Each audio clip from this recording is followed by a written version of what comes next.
الله أكبر الله أكبر الله أكبر الله أكبر أشهد أن لا إله إلا الله أشهد أن لا إله إلا الله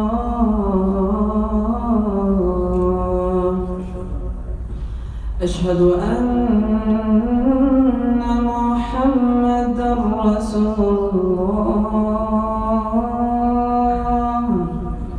أشهد أن محمدًا رسول الله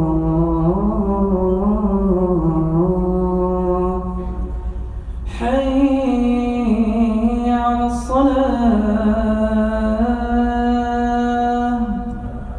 حي على الصلاة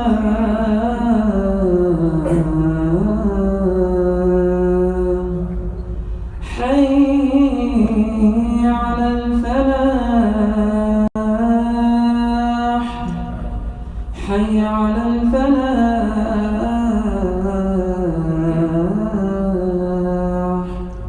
الله أكبر الله أكبر لا إله إلا الله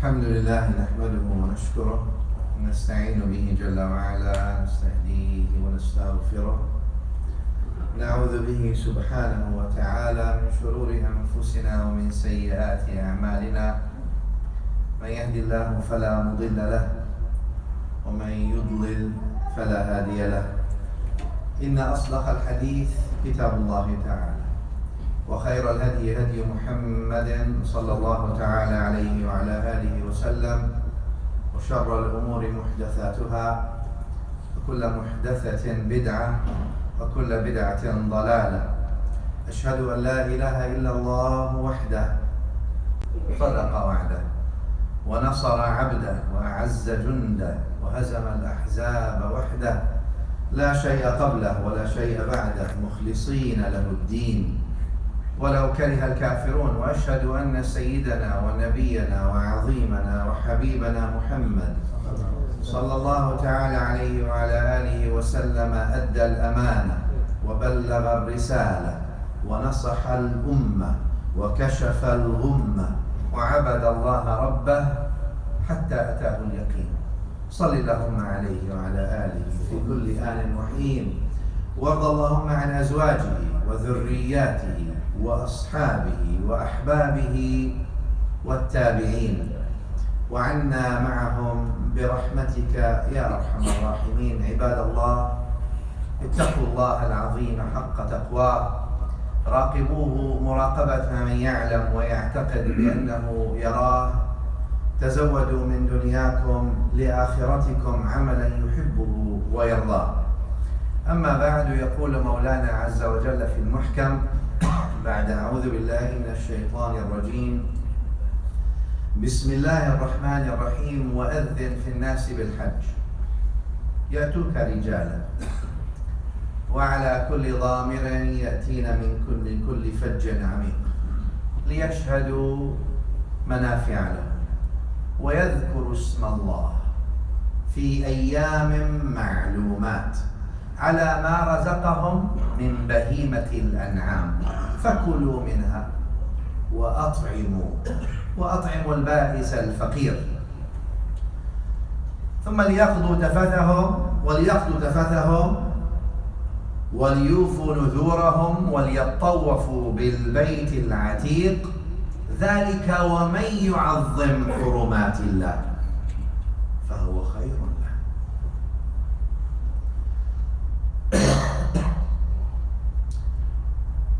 فاجتنبوا الرجس وأحلت لكم الأنعام إلا ما يتلى عليكم فاجتنبوا الرجس من الأوثان واجتنبوا قول الزور.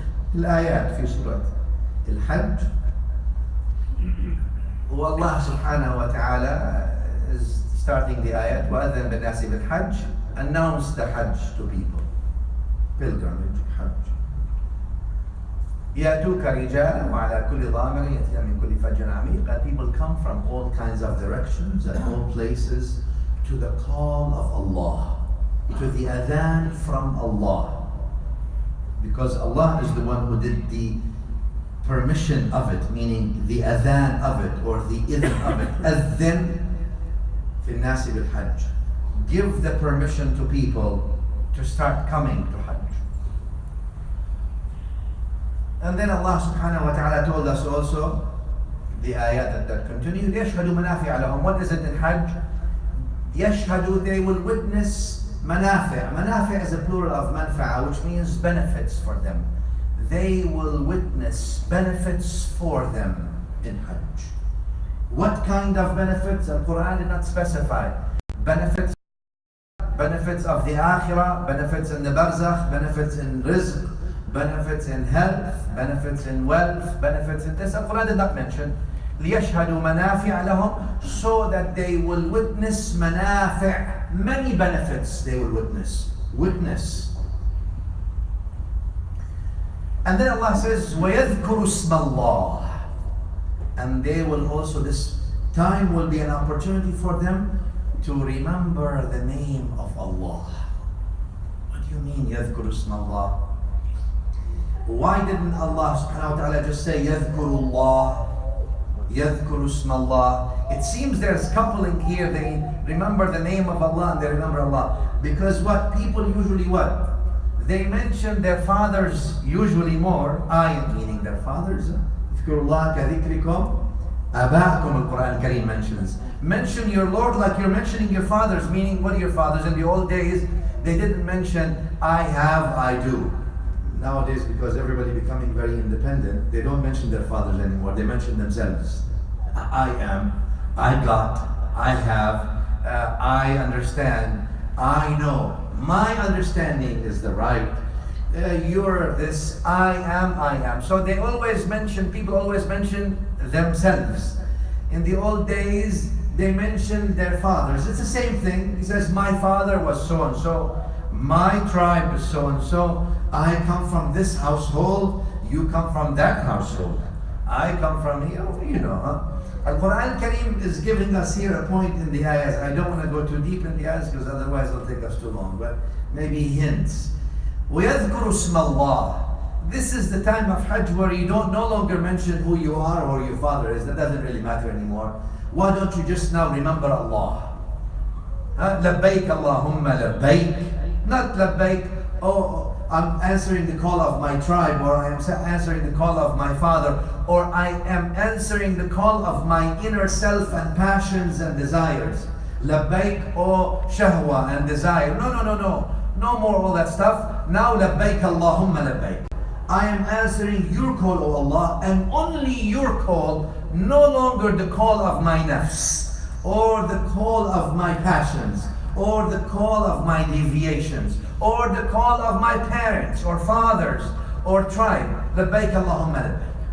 Now, Allah says, وَلْيَذْكُرُوا اسْمَ اللَّهِ فِي أَيَّامٍ مَعْلُومَاتٍ عَلَى مَا رَزَقَهُم مِّن بَهِيمَةِ الْأَنْعَامِ. And also Hajj gives you now, in this ayah, Allah shows you that He gave you rizq. In the old days, as you know, the rizq was not as much the land. The land was plenty, but the rizq was cattle. How much cattle you have, that's how much money you have. How many baqarah you have, how many cows you have, how many sheep you have, how many camels you have. So Allah subhanahu wa ta'ala is reminding the people that He's the one who gave you the rizq of these an'am, of this cattle, and gave you all the rizq. So then also is telling you now, so one is showing you should be thankful for what He gave you, and He gave everyone subhanahu wa ta'ala. And then on the other aspect He says, فَلْيَأْكُلُوا مِنْهَا وَيُطْعِمُوا الْبَائِسَ الْفَقِيرَ. They should eat from these cattle, right? You eat from them, you offer them as sacrifice. But not only that, the Quran insists that what? وَيُطْعِمُوا الْبَائِسَ الْفَقِيرَ. You should share with the needy and feed them. Another thing in Hajj, oftentimes people think Ramadan is when we share with the needy. No, Al-Quran Kareem comes, we share our feelings with the needy, we share our remembrance of the needy and the poor. La, Quran Kareem comes and puts to you in Hajj, and Al-Hajj rukn azim. Al-Hajj is among the pillars that are grand pillars. So there's all, you see all these things, many facets to the ayah trying to tell you. So first, the maqam of gratitude to Allah, thankfulness to Him subhanahu wa ta'ala. Then the maqam of sharing. It seems always Al-Hajj is a madrasa of correcting our relationship vis-a-vis the Creator and vis-a-vis the creation. And that's why I may say that Al-Hajj is amongst the biggest manifestations of Tawheed. How so? التوحيد in its اصطلاحي usage, in its terminology usage, يعني اصطلاح شرعي terminology usage, and also التوحيد in its linguistic stem. What is, how so? Number one, when you go to Hajj, obviously you're wearing the ihram, you're going on a trip, and you're going في سبيل الله ولله على الناس حج البيت. So you have that Hajj is for Allah. You make the intention for Allah. Nabi sallallahu alaihi wasallam in the authentic hadith he would say, Allahumma hajjan la riya'a fihi wa la sum'a. Ya Allah, no show off in the Hajj and no ostentation, I don't want people to have any perception of it. It's just you, Ya Allah. So number one is sort of aligning yourself with the practical tawheed, the applied tawheed, that you are a creation and Allah Ta'ala is the creator, and you shall return back to Allah just like you came with nothing. That's why the ihram clothing, they have no pockets. You can't put money in there. They don't make them with, maybe now they will make new bid'ah and they will make them with pockets. But you can't make them, and there's not much difference, I mean, from the poor or the rich, they'll all wear the same thing. Which is the second maqsad also. So first of all, tawheed to Allah. To go now, labbaik Allahumma labbaik. No more labbaik ad-dunya. No more labbaik ya dunya. No more labbaik ya oh fulan and fulan labbaik. Whatever you want, I will do. No more labbaik, oh passions and desires and what I'm plans and what I want to do and the corruptions that I want to seek in the dunya. No. You leave all that aside and tawheed labbaik Allahumma labbaik. So it unifies your way to Allah Ta'ala and clarifies it and purifies it. The second aspect is with the creation. And when you go to Hajj, there's also a tawheed. Tawheed in the English language, from what the dictionary, I'm not in English. English is my third language. So you have to bear with me. Like I looked it up in the dictionary a long time ago, and it seems to me is making something wholesome, or mathematically speaking, being number one.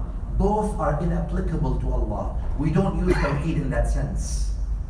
Because making something wholesome is inapplicable to the Creator. Because the Creator subhanahu wa ta'ala is not parts or divided or atoms. He's not matter.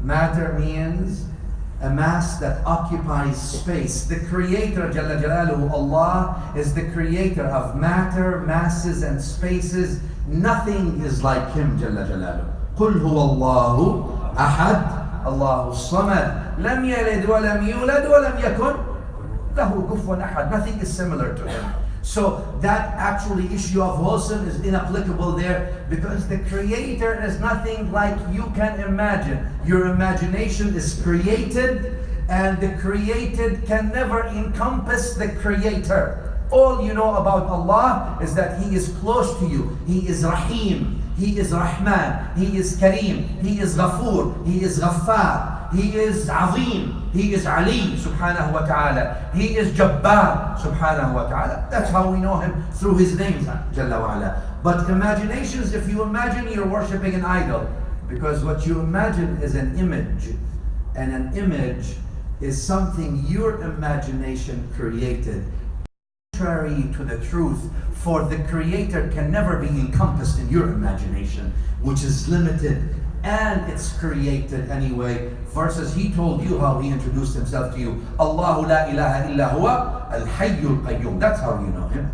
لا تأخذه سنة ولا نوم له ما في السماوات وما في الأرض. You know the ayah. So the first aspect of knowing that, like number one, also mathematically speaking, is inapplicable to the Creator subhanahu wa ta'ala. Why? Because Allah Ta'ala is not number one in the sense of mathematics. He's not the number one in the sense there's zero before Him, or minus one before zero, or minus two before minus one. He's not number one in the sense also means the beginning of all things. Na'udhu billah. He is the one in the sense that nothing else is like Him. As Allah says, قُلْ هُوَ اللَّهُ أَحَدٌ, means He is the one in the sense that nothing else is like Him. Other than that, time is created. Yani, the beginning of time means that's the beginning of time and the end of time. The time dimension is all created. Allah Ta'ala existed when time was not yet created. He did not yet create time. He willed for the creation of time and space. But His existence is independent of that, and is not said that He is the beginning. He's the creator of beginnings. Subhanahu wa ta'ala. خالق بلا حاجة. Subhanahu wa ta'ala. رازق بلا منى. أول بلا ابتداء. دائم بلا انتهاء. He's eternal with no beginning, everlasting with no end. Because beginnings and ends only imply what? Imply dimension of time that applies to matter, which is a mass that occupies space. And Allah Ta'ala is the creator of all. Like when we say Tawheed, I mean unity here of the linguistic sense of people being unified together. You go to the Hajj, and all the differences in people diminish all of a sudden. They're all wearing the same thing. Black, white, everything in between. Rich, poor, short, tall, powerful, powerless, kings, slaves. Well, sometimes there's still preferential treatment, but to Allah Ta'ala there isn't. Because inna akramakum indallahi atqakum. The taqwa is the basis. Like in general, you see what people wearing the same thing. They're not making Giorgio Armani or Polo ihram. I don't know, maybe they will. So the people will come with the horse on it, but then there'll be a problem also. We'll take a $5 set of ihram, bismillah, you put it on you, khalas, you're going like this. As if the Quran, in the issue of ihram, uniting you to tell you that, look, you will return to Allah like you are now. There are no titles on you. There's no money on you. All your credit cards don't work at the Kaaba. You cannot go say, I have a big limit. Check my limit. I have $50,000 limit on the credit card. 50,000 or $5, they're all the same. Labbaik Allahumma labbaik is what matters. There's a sense that it's trying to take you back to the origin, to the beginning. Go back. لَقَدْ جِئْتُمُونَا كَمَا خَلَقْنَاكُمْ أول مرة. Allah says, طبعا, this is for the akhirah, but this is a mini sort of reminder, as the ayah is saying, you are returning back to us like we created you in the first place. Nothing, just a towel around you. No titles, no accomplishment. of the dunya, no money, nothing, no houses, no cars, no children, nothing. Nothing can speak for you. The only thing that can speak for you is your amal salih, good deeds. And that's something only Allah knows. Maybe that's also a reminder. And that's Tawheed of the Ummah, also another aspect. How so? Tawheed of the Ummah in the sense that people are disagreeing with each other all the time. Especially when it comes ajib, we Muslims, especially when it comes to the deen. Yani when it comes, for example, to quantum physics or nuclear physics or physical chemistry. Now you see people say, look, I don't know what you're talking about. What is this physical chemistry? What is quantum physics? Leave me alone. I don't understand this. Let's talk about something else. When it comes to the deen, everybody is an imam. Everybody has a fatwa. Well, you see people who, maybe by association have been around some scholars or some imams or some preachers, and they think that gave them nothing. Why bother and study 20, 30 years? I mean, you've been hanging around for a year or two, you should be good enough. Right? It rubs off. So people have these things. In Hajj gives you this, this is a sheer arrogance and ignorance and veils that people are fooled by all these things. A lot of people expect, ajib how these things are. Anyway, the funny thing about all these things is that, like Imam Shafi'i mentioned in a poetry, which means basically you're seeing the al-qada fi ayn akhiq. You see all the imperfections in others and you want to hold them to be like the Prophet. How are you doing? How are your actions? How are the sincerity and the how good when you do it? Or are they for the people or to make points or to gain from the people? That's something we have to look into. But anyway, Tawheed in the sense of Hajj is that we go, the differences of the Ummah, people don't really care about their differences. You see them walking next to each other, saying Labbaik Allahumma Labbaik. Maybe these two people would never sit next to each other outside this place in Haram. But they're walking next to each other. They're doing tawaf next to each other. They're voice with each other. They're almost breathing next to with each other. They're going in the same circle with each other. It's a forced unity on you to tell you all these things that are not for Allah don't really matter, and you're wasting your time with them. Labbaik Allahumma Labbaik is what matters. So maybe that's also recalibration or fine-tuning or tune-up of our differences. We take something small usually and we make very big things about it. Why? When you see people fight, most of the fights are about the dunya, never about Allah. They're fighting about the share in the dunya. How much share are you getting? I'm going to fight you. If I need to use Allah for that, then I will. But usually the fights are not about Allah, especially when these fights get negative. Why? Because negative and haqq don't mix. Haqq requires no negative to support it. Huh? Haqq requires no negative to support. Haqq is ablaj wal batil lajlaj. Haqq is like the sun, it's clear, you don't need to make a case, it's done. Al-batil is the one where you need to go and beautify it and try to present half-truth. Al-Hajj is taking us to be in that transparent form and truthful form for all of us, because one day we will all go back to Allah subhanahu wa ta'ala just like we came. Now the ayahs go and continue on to say, وَيَذْكُرُ اسْمَ اللَّهِ فِي أَيَّامٍ مَعْدُودَةٍ. It's time to mention Allah, not just always mention ourselves.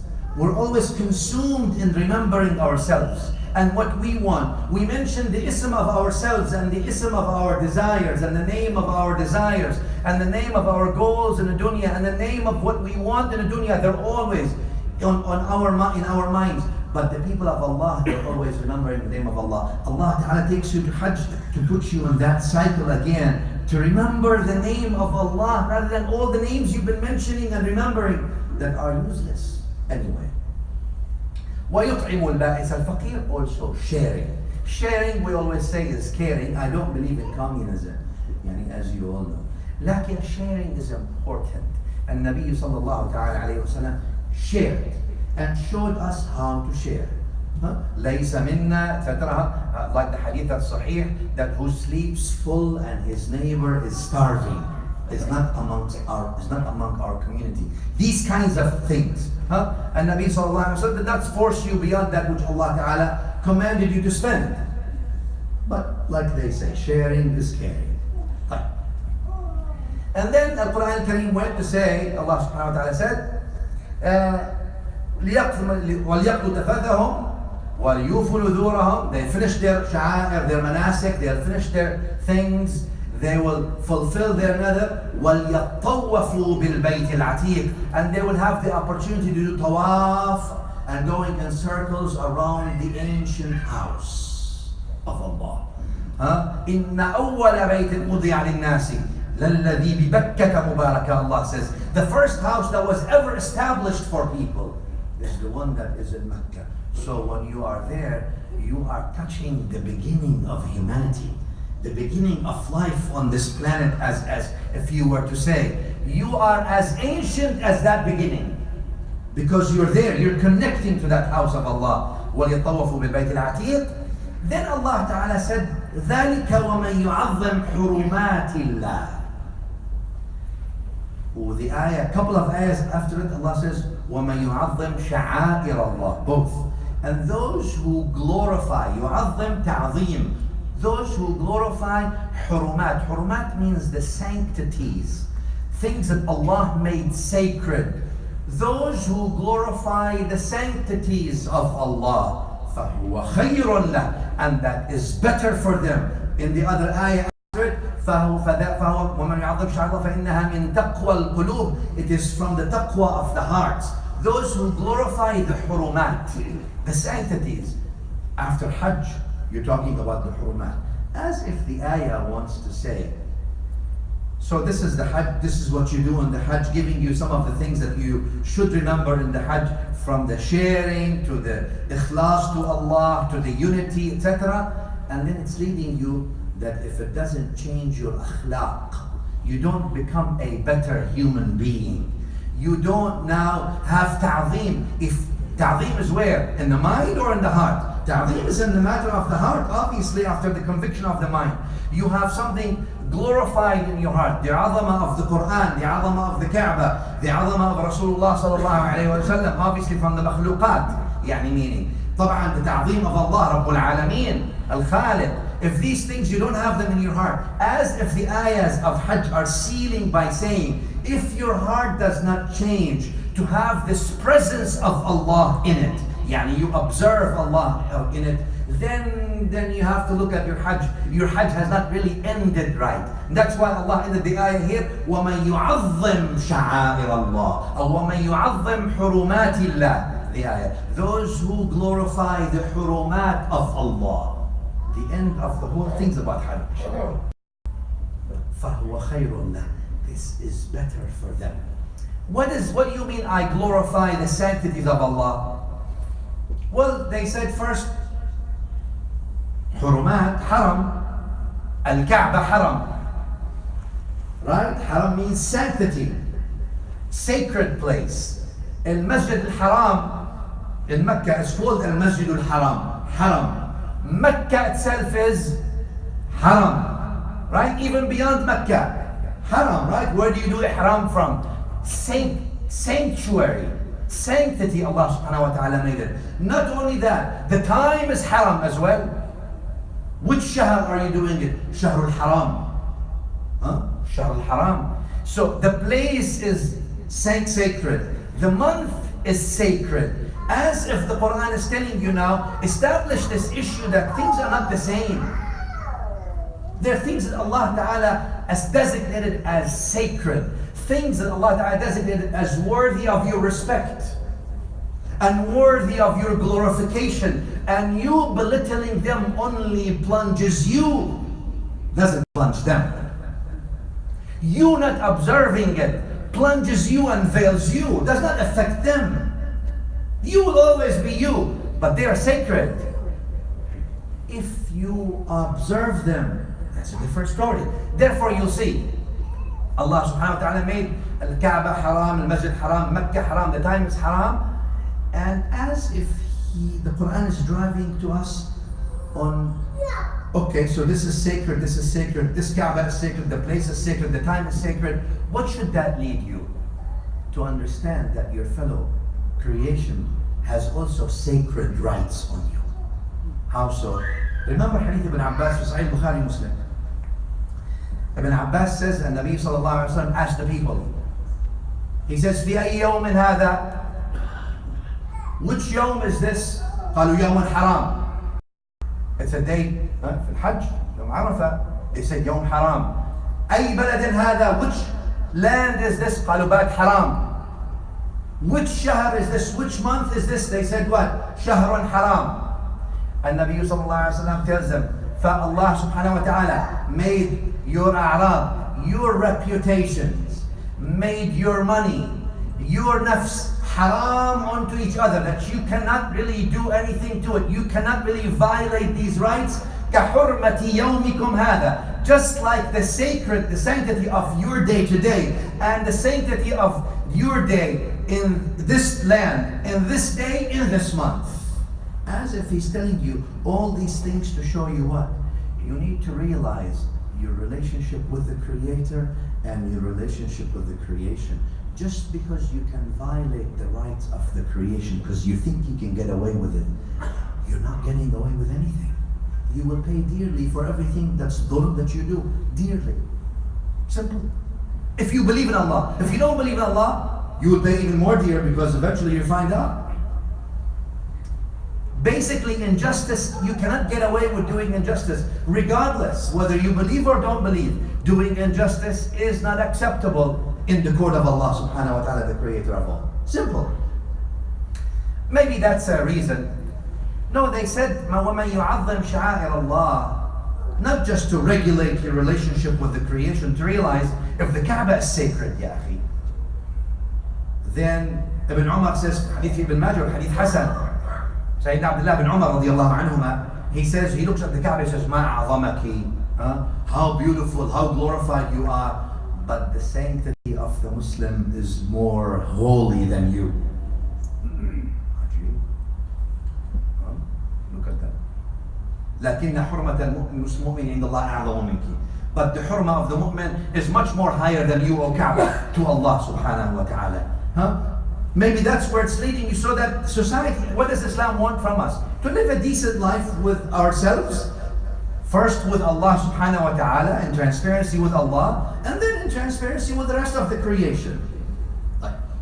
Maybe they said that's what the ta'zeem is. So if you have, basically is what they're saying, if you have ta'zeem of Allah and that which Allah made sacred, you will have ta'zeem of the huquq of the creation. You see where the point I'm driving? Maybe you remember, let me repeat it again. What the scholar said from this means, if people have ta'zeem of Allah, they have ta'zeem of the huquq of the creation. Maybe your mothers and parents, especially the older, and even not the older ones. But I remember in the old country, in the old days before I immigrated to this country, my grandparents and my father, rahimahullah, used to say, Allah have rahmah on all your parents and all your family members. Son, those who don't fear Allah, fear them. Fear them meaning stay away from them. لا يخاف الله, stay away from them. Don't ever think that those who don't fear Allah will fear your rights. No way. And the equation is exactly the opposite. Those who don't observe people's rights don't observe Allah to start with. You see what I'm trying to say? It's an equation, and Nabi sallallahu alaihi wasallam puts it in Sahih Muslim. Those who you see them are conscientious of Allah, they will make mistakes. Don't worry about that. Everybody makes mistakes. Who doesn't make mistakes other than the Anbiya? Everybody makes mistakes. But they have conscientiousness with Allah. Always be okay to return even mistakes. But those who are in ghafla from Allah and don't fear Allah, run away from them, son. Run away from them. Ask Allah to take you away from their path and take you from them. Take them from yours. That's the worst thing you want to have. I know if they don't observe Allah, you think they're going to observe you. How fool are you? How fool are you? One who doesn't have self-conscientiousness of what's right, what's wrong because of what Allah told them. You think he's going to have conscientiousness of what's your haqq or what's your right? That's what they mean by saying, وَمَنْ يُعَظَّمْ حُرُمَاتِ اللَّهِ فَهُوَ خَيْرٌ. Those who do ta'zeem of that which Allah made sacred is good for them. And the time's running quickly. Let me finish a couple of points, otherwise I didn't know. The second point is they say no. وَمَنْ يُعَظِّمْ حُرُمَاتِ اللَّهِ means those who believe in there's a hikmah, there's a reason for this. I am doing this for a reason. What do you mean? Some people say, I go to, one person actually told me, he said, I went to Hajj, and I went from, obviously, after Arafah, you go to Muzdalifah. You spend the night in Muzdalifah, Don't go before the midnight, rush to Mina, don't take it easy. Do the Fajr in Muzdalifah, pray your Fajr in Muzdalifah, and then move on slowly to Mina, right? And on the way from Mina to Muzdalifah, pick some pebbles, little bit, some little ones. And Nabi sallallahu alayhi wa sallam, hadith in Nasa'i, Ibn Khuzaymah, others, the hadith is authentic. He told Ibn Abbas, "Ulqat li al-hasa, pick some pebbles for me." He says, I picked for him hasa al-hadf. Al-hadf is like the chickpeas. You know the chickpeas? Like this, nice sunnah. قال مثل بمثل هذا. Nabi sallallahu alayhi wa sallam says, with this kind of pebbles you should throw. Sometimes you take one. You see something in the old days, now I don't see it anymore, but I remember in the 80s, you have people when the pole was closed, one with his shoes, he went, and he's a shaitan, na'natullah, you caused me to divorce my wife, you did this, huh? And he's hitting the judge, and he's cursing up the whole thing. Take it easy. It's not like that. But, so you go to, he says, I went to a Jamarat, Jamrat al-Aqaba al-Ula, 7 pebbles, and Nabi sallallahu alayhi wa sallam picked 7 pebbles and he threw them. He says to me, Shaykh, I threw the pebbles, but I don't understand. We've been throwing pebbles at shaitan for 1400 years, shaitan's growing. There's more shayateen now than ever before. Can we go back to the old day where there was less shayateen? Oh, it's not like that.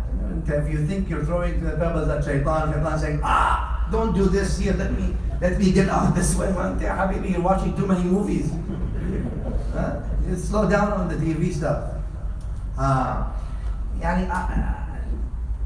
Look, in the old days, on a creation level, if you remember, again, in the old days, in our home in the 80s in Syria, my father did not allow TV. The old style, eventually they brought TV black and white, and it was for news. And the beginning was Quran. At that time, TV began with Quran, ended with Quran as well. So anyway, so news. I used to remember when they used to talk about Brezhnev, you know that Soviet president. He was a bit, they say he was a bit out there. But you used to see when Brezhnev used to receive visitors, in that time, the Warsaw Pact. The first thing they would do to them, the foreign president, they take them to the mausoleum of Lenin. Visit, give barakah, visit the mausoleum of Lenin. Big thing. And pay respect and see the glory and all these things they did. Now imagine, just take it a stretch, it's imaginary. If the Soviets at that time would say, after now you visited the grand mausoleum, let us show you a disgraced and filthy grave of Hitler, our enemy who killed so many Soviets and so many other people. And they want to take him, what would that dignitary would do? Maybe he would say, A'udhu Billah, or something like that. طبعا Allah Ta'ala laysa kamithlihi shay. This is not an example to Allah. But Allah Ta'ala put the house of Kaaba for you. He asked you to visit it and go around it seeking Him, not seeking it. Seeking His blessing, remembering Him. And then also told you, after the Kaaba, and go to a place that I designated to symbolize shaitan. Not that shaitan is housed is there, nor is it that I am housed in Baytullah in the Kaaba. Allah is not housed in a home or in a bayt. But it's a symbol, it's a place Allah designated for you to honor and go around and seek Him in it. And another is a place that Allah designated for you to identify the evil within you and outside of you, which is in the form of shaitan. The evil in you itself and outside of you, so you can throw it or you can stone it. You can distance yourself from that shaitan, which is outside and also inside. Since you've already done your tawaf and you've done your arafah and you've done your muzdalifah, now you're in a state of purity. You can sort of dissociate your good self from the lower or evil nafs part of you, and now maybe you can throw it symbolically like that. That's the whole point. It's not about taking, shaitan is being tied up and you're throwing it on his head and he's bleeding. Somebody says, the shaitan bleeding? Bleeding or not bleeding? You throw shaitan in yourself before you throw him on the outside. Huh? ذَلِكَ وَمَنْ يُعَظِّمْ حُرُمَاتِ اللَّهِ. He who glorifies or she who glorifies the sanctities that Allah subhanahu wa ta'ala made sacred. Those sanctities are plenty. And Allah subhanahu wa ta'ala wants to take us to a point where we observe Him. What the whole point of Hajj is that you are conscientious of the Creator subhanahu wa ta'ala. You are with the Creator subhanahu wa ta'ala. You remember that your life is a journey, just like your Hajj.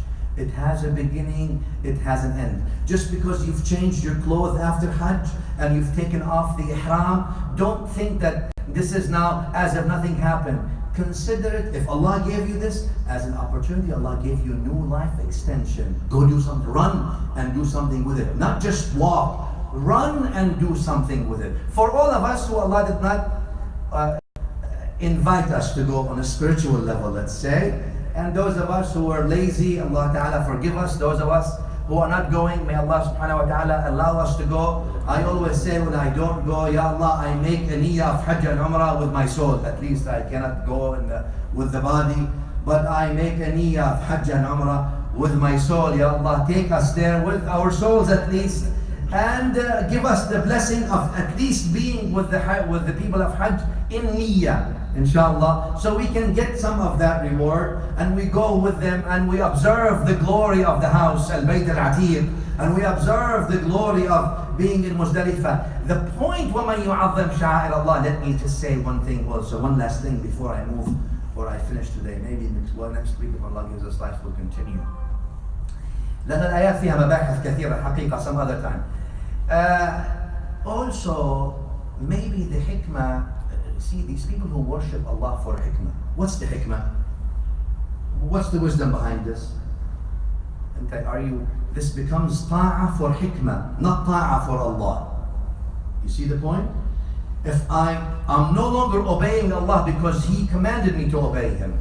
I'm obeying Him because, what's the wisdom behind it? Okay, if the wisdom makes sense, I'm obeying Him because the wisdom makes sense. You see the danger in this? Versus what? Allah subhanahu wa ta'ala asked you what? You are a believer in Him. He told you something. You believe in the wisdom of what He told you. And you do it out of obeying Him to be close to Him subhanahu wa ta'ala. And the wisdoms will be witnessing or will make themselves witnessed by you. You will witness the wisdoms. You may not witness them with your eyes. You may witness them with your heart. You may not witness them yourself immediately. You'll witness them with your whatever, but you'll witness the things. But be careful of those usually people who always want to say, well, if I don't understand the wisdom, then I can't. Well, that means there's no more submission to Allah subhanahu wa ta'ala. And that submission is contingent on an apparent wisdom. And that person is worshipping wisdom. He's no longer worshipping Allah subhanahu wa ta'ala in the sense that what? Well, if it makes sense, I'll worship. He's worshipping his own mind, his own intellectual conviction that departs from the point of faith. قَالُوا سَمِعْنَا وَأَطَعْنَا. There is wisdom in it. What's the wisdom? Maybe the wisdom of all these things. Maybe amongst the wisdom. Because if Allah did not mention the wisdoms, I don't know how to enumerate them. I can't even if I try. But the whole point of the faith is to submit yourself to something that's not harmful in the beginning and witness Allah's grace upon you. But if you want to go and try to worship Allah only with your mind, not with your heart, your mind is sometimes too limited to understand that which Allah wants from you. Not that Allah is asking you, no, I'm not saying this, I don't want you to understand this, that Allah is asking you to do things contrary to the mind or to reason. Absolutely not. It's consistent. But open your heart to Him subhanahu wa ta'ala. That's important. The other thing, among the things is what? Maybe that you taqif mawaqif al-Islam. You stand where Islam shined in the beginning, the first step of Islam.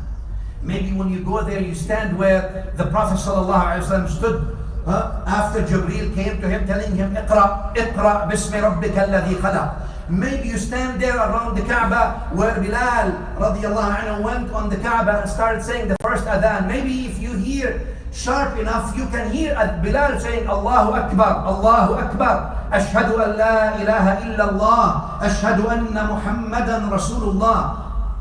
Maybe you're standing there to stand and to stand these stands and take these positions to connect with the very beginning of your faith, where the Prophet ﷺ sat with his companions, where they ate, where they walked, where he did tawaf, where he did sa'i. Maybe you're putting these things around you to detach you from the colorful things of the dunya that may distinguish you in one way or another. And now you become unified. Maybe it's a point that you're departing from the world and going to the akhirah as your final destination. Maybe there are many wisdoms. But open your heart and go see it. You will witness them. أقول قولي هذا وأستغفر.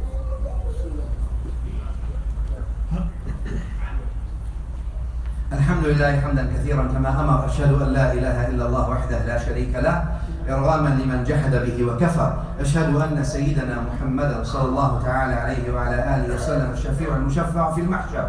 صل اللهم عليه وعلى آله الفقه والنظر والعلم والأثر وعلى من بآثاره مقتفى واهتدى واعتبر. عباد الله، اتقوا الله العظيم حق تقواه، راقبوه مراقبة من يعلم ويعتقد بأنه يراه. تزودوا من دنياكم لآخرتكم عملا يحبه ويرضاه. اعلموا أنه لا يضر وينفع ويعطي ويمنع ويصل ويقطع ويخفض ويرفع إلا الله. واعلموا أن الله تعالى أمركم بأمر بدأ فيه بنفسه وثنى بملائكته قدسه. قال تعالى: ولم يزل قائلا عليما: إن الله وملائكته يصلون على النبي يا أيها الذين آمنوا صلوا عليه وسلموا تسليما. اللهم صل على سيدنا محمد وعلى آل سيدنا محمد كما صليت على سيدنا إبراهيم وعلى آل سيدنا إبراهيم. بارك على سيدنا محمد وعلى آل سيدنا محمد كما باركت على سيدنا إبراهيم وعلى آل سيدنا إبراهيم في العالمين إنك حميد مجيد. اللهم أعز الإسلام والمسلمين، أعلي يا مولانا كلمة الحق والدين. اللهم من أراد بالإسلام والمسلمين خيرا فوفقه إليه، من أراد بهم غير ذلك فاهده يا ربنا سواء السبيل. آت أنفسنا تقواها، زكها أنت خير من زكاها، أنت وليها ومولاها. اشف اللهم مرضانا، عاف مبتلانا، فك أسرانا، ارحم موتانا، اغفر اللهم لنا ولوالدينا ومشايخنا من له حق علينا، ولمن على الخير أعاننا، ولمن عن الشر يبعدنا، ولمن أوصانا بالدعاء. Ya Allah, everyone who came to this masjid, this house of yours, this blessed place of yours, in this blessed hours of yours, in this blessed day of yours, forgive all their sins, Ya Rabbal Alameen. Ya Allah, don't let us leave this masjid except with all our sins forgiven, Ya Allah, except with our hearts illuminated, Ya Allah. Ya Allah, don't let us leave this place except if all our needs are granted, all our difficulties are made into ease, Ya Rabbal Alameen. Anyone who has illness, sickness, difficulty, Ya Allah, turn it into healing and ease, Ya Rabbal Alameen. Ya Allah, protect the people and protect everyone around them, protect their families, their children, their grandchildren, their great-grandchildren, and all the people that have to do with them, and their neighbors, and everyone around them. اغفر لهم المسلمين والمسلمات والمؤمنين والمؤمنات الأحياء منهم والأموات إنك يا ربنا سميع قريب مجيب للدعوات. وآخر دعوانا الحمد لله رب العالمين، وصلى الله على سيدنا محمد وآله. أقم الصلاة.